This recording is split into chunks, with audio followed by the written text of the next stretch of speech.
what it do, YouTube? It's your boy ColtsTalk. We are back with another video, and we are doing a Week 2 preview of the Houston Texans versus the Indianapolis Colts, or I should say the Indianapolis Colts versus the Houston Texans. It's a road game for the Colts.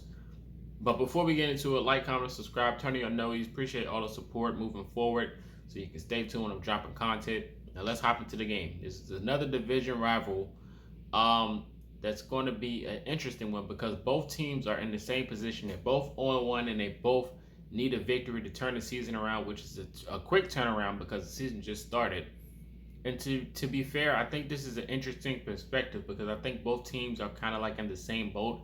Rebuilding mode, they both got new QBs coming out of the draft, starting off fresh, new offenses, and the defenses are both star-studded that pretty much carries the team moving forward, that gives them a chance of victory.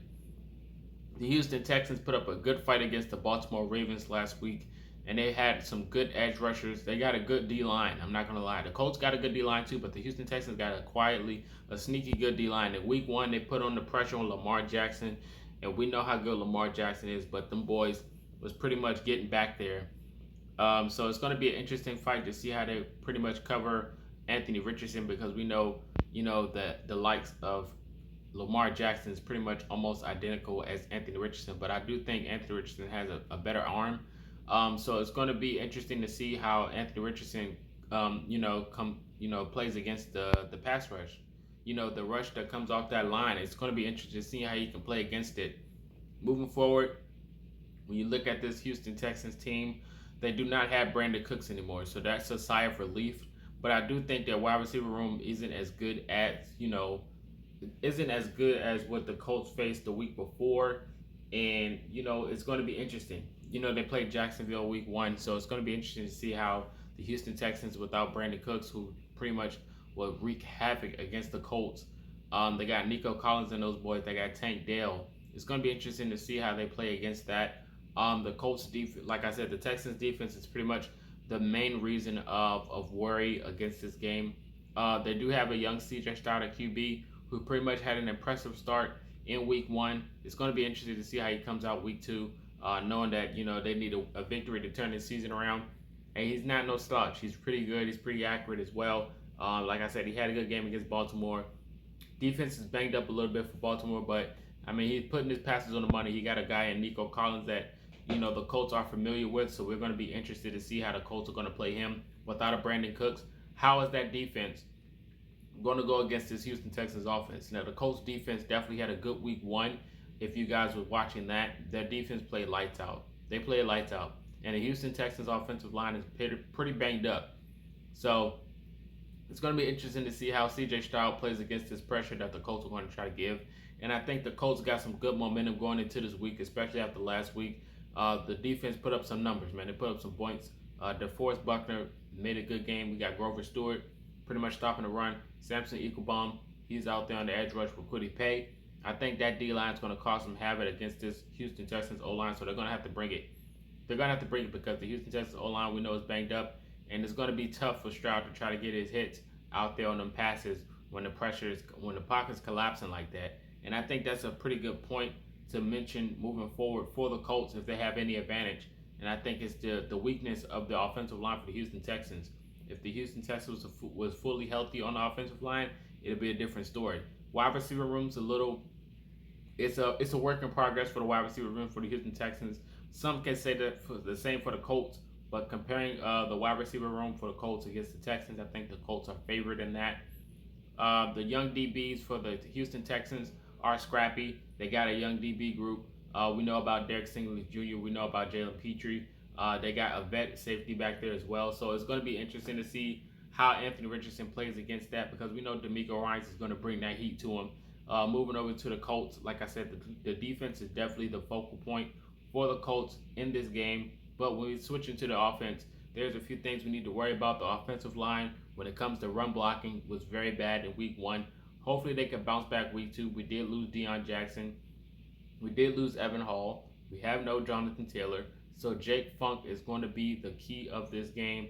Zach Moss should be playing this game as well. And Zach Moss, who had a monster game against the Texans last year, is going to be bouncing back this week to be playing them in week 2. So it's going to be interesting to see how his debut is this season, going up against a team that he pretty much had a good game against last year.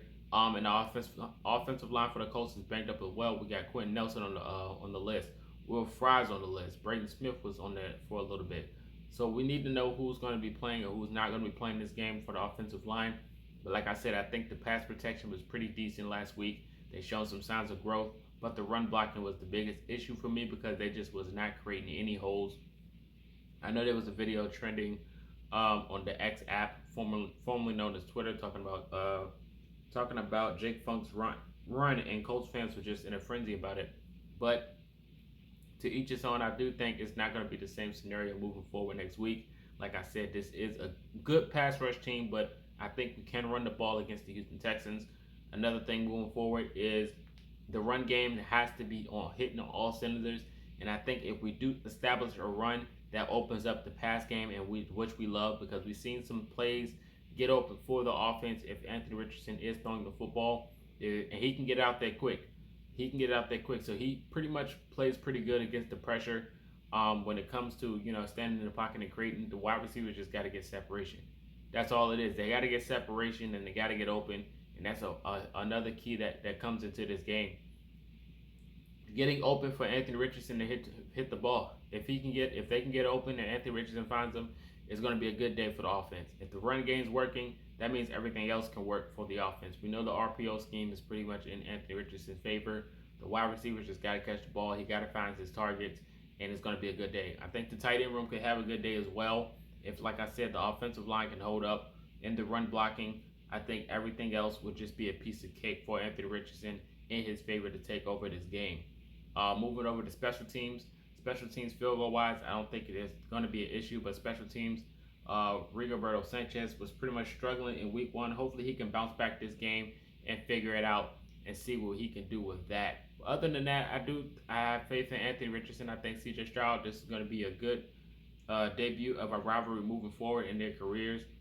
They both know each other since high school, so to see them both pan out into the NFL and play each other, and which is going to be a very interesting rivalry moving forward into the future. We already seen Trevor Lawrence and Anthony Richardson. That was a good fight, and we put the pressure on Trevor Lawrence.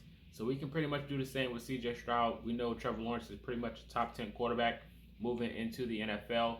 CJ Stroud is getting into his own, so it's going to be interesting to see how Stroud can play against the Colts pressure because we know they're going to bring it. We know Gus Bradley's going to bring that pressure.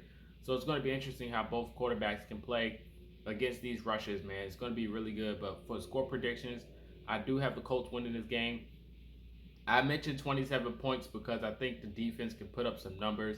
Special teams may do something spectacular as well. And if all of those things are hitting, I think the offense can do something. So that can be equal up to 27 points.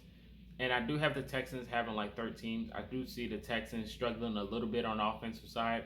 So it can settle for some field goals, maybe 2 field goals that equal 6. And I do see them hitting the end zone for a touchdown, so that gives them 7. So I do have the score being 27-13, Colts victory. Moving on to week 3 with momentum, and it's going to be a good fight week 3. So they got to bring it, and I think this is a good barn burner. Well, not a barn burner. I think this is a good start going into week 3. So I do have the Colts winning this game, and this is going to be a good fight. But I do think the Colts are going to be favored in this one. But you guys let me know your thoughts in the comment section about this game, about CJ Stroud, Anthony Richardson, both defenses, both offenses. Who do you think is going to win? All of these things in the comment section. This is Marcus, and until next time, you've been Coach Shot.